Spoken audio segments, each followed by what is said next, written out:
नमस्कार मित्रों, आज मैं आपको एक ऐसी सच्ची कहानी सुनाने जा रहा हूँ जो इतिहास के पन्नों में करुणा और पश्चाताप की मिसाल बन गई। ये है कलिंग युद्ध की कहानी। बहुत समय पहले भारत भूमि पर एक महान सम्राट का शासन था। उनका नाम था सम्राट अशोक मौर्य। वो शक्तिशाली थे, बुद्धिमान थे और उनका साम्राज्य दूर दूर तक फैला था। पर एक राज्य उनकी अधीनता में नहीं आया था।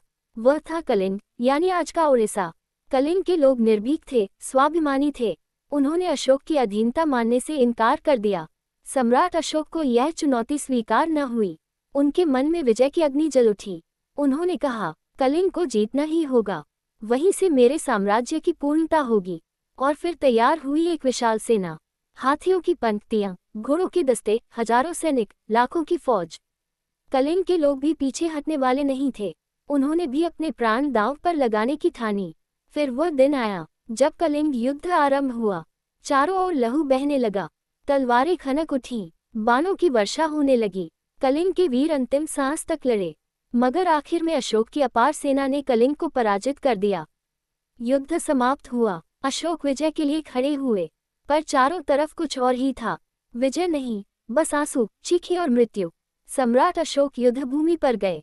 वहां एक वृद्धा अपने बेटे की कत्ती देह को गले लगाकर रो रही थी।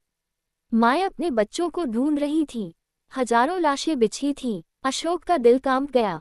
उनके हाथ से तलवार गिर गई, आंखों से आंसू बह निकले। उन्होंने सोचा, क्या यही मेरी विजय है? क्या मैं सच में विजेता हूँ? नहीं, मैं हारा हूँ इंसानियत से। उस दिन से अशोक ने प्रतिज्ञा कर ली, अब मैं किसी पर तलवार नहीं उठाऊंगा। अब मेरा धर्म करुणा होगा, हिंसा नहीं।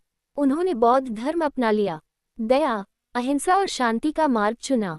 कलिंग युद्ध ने उन्हें इतिहास का अशोक महान बना दिया। मित्रों, इस कहानी से हमें एक शिक्षा मिलती है। असली जीत तलवार से नहीं, दिलों को जीतने से होती है। अहंकार की आग सब कुछ जला सकती है, हमारी इंसानियत भी। करुणा से बड़ा कोई साम्राज्य न।